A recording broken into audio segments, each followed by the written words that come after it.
Hare Krishna, welcome to Satvik Lifestyle. Today we will see how to make the sprouted chana masala, which is very healthy and tasty, which is also protein rich and nutrients rich.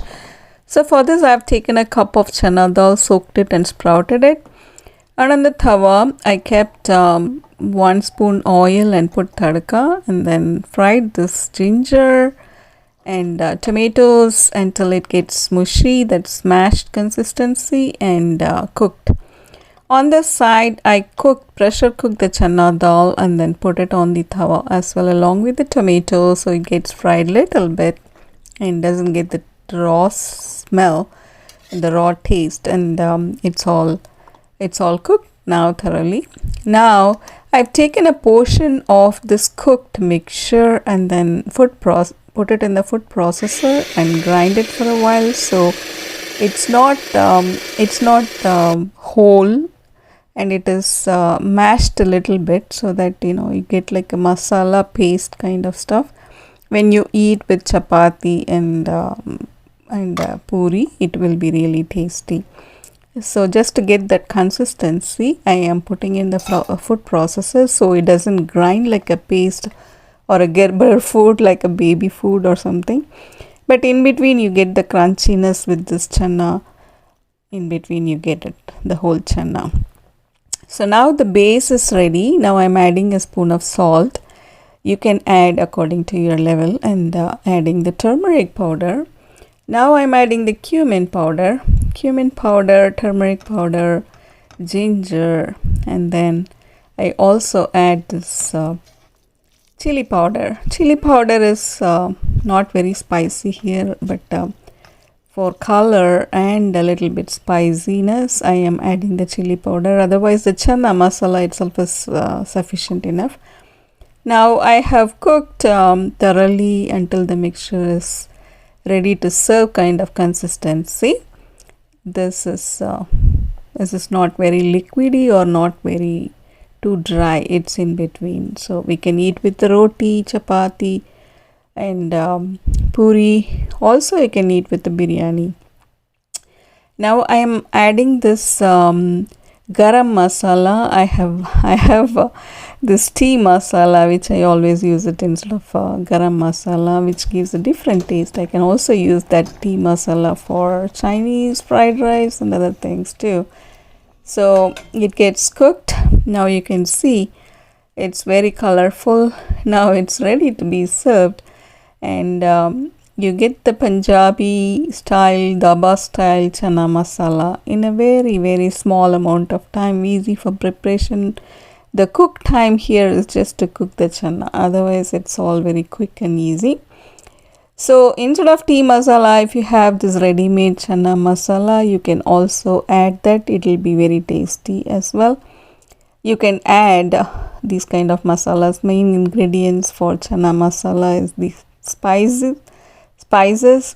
So that comes from the aroma and the spiciness coming from the tea masala and the other spices I added. Now you get this consistency for eating with chapati and puri, and it's looking very colorful and yummy. It's time to offer and ready to be served and enjoy with your loved ones. So I have transferred into the plate after offering and got mixed, and now it's time for decoration. So I have this chana masala. You can see the color, and I can smell the aroma it comes from, and it's very, very colorful and it's very beautiful. Now you can garnish it with the coriander leaves or cilantro, which gives additional taste and color.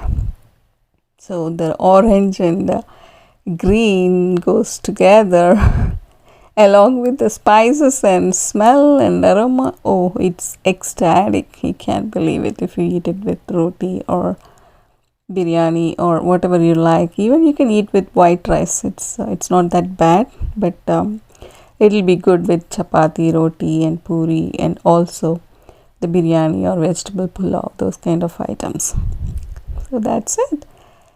I hope you like this recipe. If you like it, please share this. And the main the special item of this recipe is the main highlight of this recipe is there is no onion garlic in all my cooking, which is obviously the Satvik lifestyle practice which we follow in ISKCON.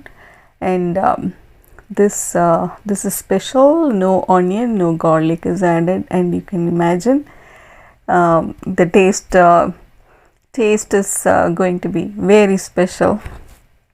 And this is how we offer it in ISKCON temples all over the world.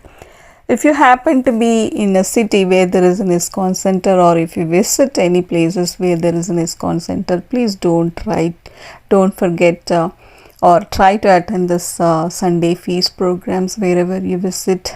Please check the schedule and attend the Sunday feast program.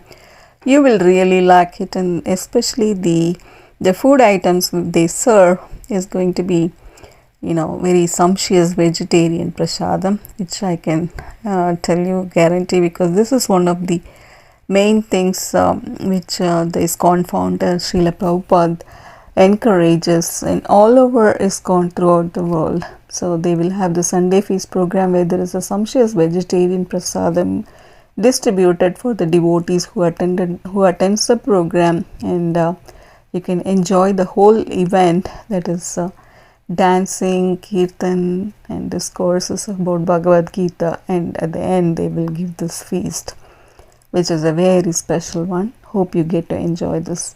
Thank you for watching. Hare Krishna.